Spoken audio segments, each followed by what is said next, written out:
Assalamualaikum warahmatullahi wabarakatuh. Perkenalkan, nama saya Ari Hisyam Ramadan, NPM 20211269. Saya merupakan mahasiswa Fakultas Hukum Universitas Bandar Lampung. Di sini saya akan menyampaikan materi tentang ketentuan umum perpajakan yang merupakan mata kuliah hukum pajak. Dosennya yaitu Ibu Okta Ainita. Dasar hukum.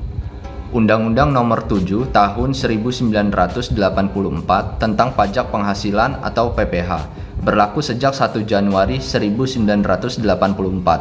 Undang-undang ini telah beberapa kali mengalami perubahan dan terakhir kali diubah dengan Undang-Undang Nomor 36 Tahun 2008. Undang-Undang PPh mengatur subjek pajak, objek pajak, serta cara menghitung dan melunasi pajak yang terutang. Undang-Undang PPh juga lebih memberikan fasilitas kemudahan dan keringanan bagi wajib pajak dalam melaksanakan kewajiban perpajakan. Undang-Undang PPh menganut asas material. Artinya, penentuan mengenai pajak yang terutang tidak tergantung kepada surat ketetapan pajak. Selanjutnya ada pengertian pajak, definisi dan unsur pajak. Definisi atau pengertian pajak menurut Prof. Dr. Rohmat Sumitro SH yaitu pajak adalah iuran rakyat kepada kas negara berdasarkan undang-undang yang dapat dipaksakan dengan tiada mendapat jasa timbal kontra prestasi yang langsung dapat ditunjukkan dan yang digunakan untuk membayar pengeluaran umum. Dari definisi tersebut dapat disimpulkan bahwa pajak memiliki unsur-unsur yang pertama yaitu iuran dari rakyat kepada negara. Yang berhak memungut pajak hanyalah negara. Iuran tersebut berupa uang, bukan barang. Yang kedua ada berdasarkan undang-undang. Maksudnya di sini yaitu pajak dipungut berdasarkan atau dengan ketentuan undang-undang serta aturan pelaksananya. Yang ketiga ada digunakan untuk membiayai rumah tangga negara, yakni pengeluaran-pengeluaran yang bermanfaat bagi masyarakat luas. Selanjutnya ada fungsi pajak. Ada dua fungsi pajak yaitu yang pertama ada fungsi budgeter atau fungsi penerimaan. Fungsi budgeter yaitu pajak sebagai sumber dana bagi pemerintah untuk membiayai pengeluaran-pengeluaran negara yaitu pengeluaran rutin dan pembangunan. Yang kedua ada fungsi reguler atau fungsi mengatur. Fungsi ini yaitu pajak sebagai alat untuk mengatur atau melaksanakan kebijaksanaan pemerintah dalam bidang sosial dan ekonomi. Selanjutnya ada pengelompokan pajak. Yang pertama ada pajak langsung dan pajak tidak langsung, pajak subjektif dan pajak objektif, pajak pusat dan pajak daerah. Jenis-jenis pajak. Pajak pusat, pajak yang dipungut oleh pemerintah pusat dan digunakan untuk membiayai rumah tangga negara. Contoh, pajak penghasilan, pajak pertambahan nilai, dan pajak penjualan atas barang mewah, pajak bumi dan bangunan, dan bea materai. Yang kedua ada pajak daerah, yaitu pajak yang dipungut oleh pemerintah daerah dan digunakan untuk membiayai rumah tangga daerah. Pajak daerah ini terdiri atas yang pertama ada pajak provinsi.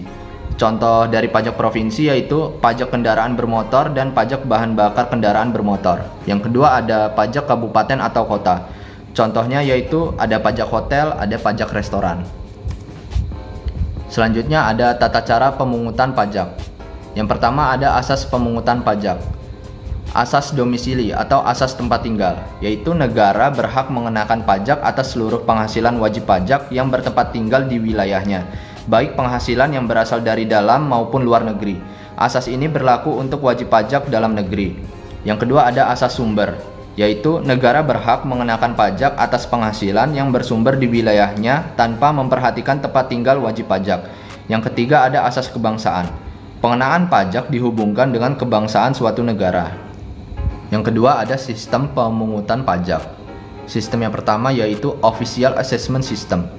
Suatu sistem pemungutan yang memberi wewenang kepada pemerintah untuk menentukan besarnya pajak yang terutang oleh wajib pajak. Ciri dari sistem ini yaitu wewenang untuk menentukan besarnya pajak terutang ada pada fiskus. Wajib pajak bersifat pasif. Utang pajak timbul setelah dikeluarkan surat ketetapan pajak oleh fiskus. Sistem yang kedua ada Self Assessment System. Suatu sistem pemungutan pajak yang memberi wewenang kepada wajib pajak untuk menentukan sendiri besarnya pajak yang terutang. Cirinya yaitu wewenang untuk menentukan besarnya pajak terutang ada pada wajib pajak sendiri. Wajib pajak aktif untuk menghitung, menyetor, dan melaporkan sendiri pajak yang terutang. Fiskus tidak ikut campur dan hanya mengawasi. Sistem yang terakhir, withholding system, suatu sistem pemungutan pajak yang memberi wewenang kepada pihak ketiga, bukan fiskus dan wajib pajak yang bersangkutan, untuk menentukan besarnya pajak yang terutang oleh wajib pajak. Cirinya, wewenang untuk menentukan besarnya pajak yang terutang ada pada pihak ketiga, pihak selain fiskus dan wajib pajak. Selanjutnya ada timbul dan hapusnya utang pajak. Timbulnya utang pajak. Utang pajak timbul karena dikeluarkannya surat ketetapan pajak oleh fiskus. Ajaran ini diterapkan pada sistem Official Assessment System. Utang pajak timbul karena berlakunya undang-undang. Seseorang dikenai pajak karena suatu keadaan dan perbuatan. Ajaran ini diterapkan pada Self-Assessment System. Yang kedua ada hapusnya utang pajak. Ada pembayaran, kompensasi, daluarsa, dan yang terakhir pembebasan dan penghapusan. Tarif pajak. Yang pertama ada tarif sebanding atau proporsional. Tarif berupa persentase yang tetap terhadap berapapun jumlah yang dikenai pajak, sehingga besarnya pajak yang terutang proporsional terhadap besarnya nilai yang dikenai pajak. Contoh dari tarif sebanding yaitu untuk penyerahan barang kena pajak di dalam daerah pabean akan dikenakan PPN sebesar 10%. Yang kedua ada tarif tetap. Tarif berupa jumlah yang tetap atau sama terhadap berapapun jumlah yang dikenai pajak sehingga besarnya pajak yang terutang tetap.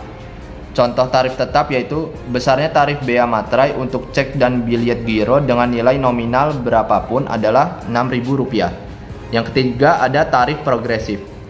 Persentase tarif yang digunakan semakin besar bila jumlah yang dikenai pajak semakin besar. Contohnya ada pada pasal 17 Undang-Undang Pajak Penghasilan. Yang terakhir ada tarif degresif. Persentase tarif yang digunakan semakin kecil bila jumlah yang dikenai pajak semakin besar. Sekian persentase dari saya. Bila ada salah-salah kata, saya mohon maaf. Saya akhiri. Wassalamualaikum warahmatullahi wabarakatuh.